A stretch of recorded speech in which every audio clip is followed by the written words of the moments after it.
Hello and welcome.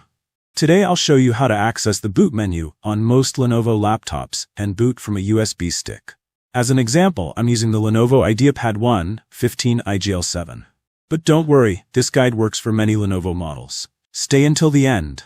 I'll also show you how to fix a common error that might pop up when booting from USB. This tip can save you time and frustration. Let's get started. Make sure your laptop is completely powered off. Now plug your USB stick into a free port. Hold down the F12 key and press the power button to turn on your laptop. When the boot menu appears, release the F12 key. Now you'll see a list of boot options. Select your USB stick. In most cases, your laptop will boot from it without issues. But what if there's an error?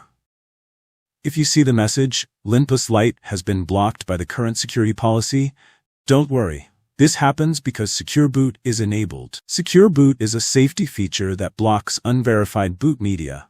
It's great for security, but it can cause problems when using your own USB stick. Here's how to fix it. Power off your laptop again.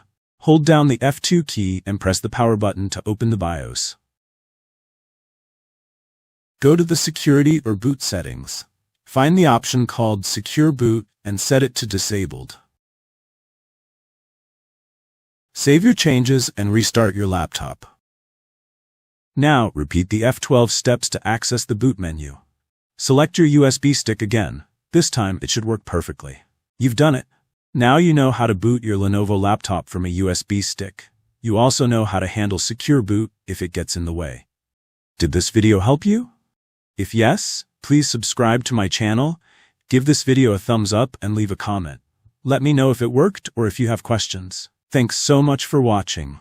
See you in the next video.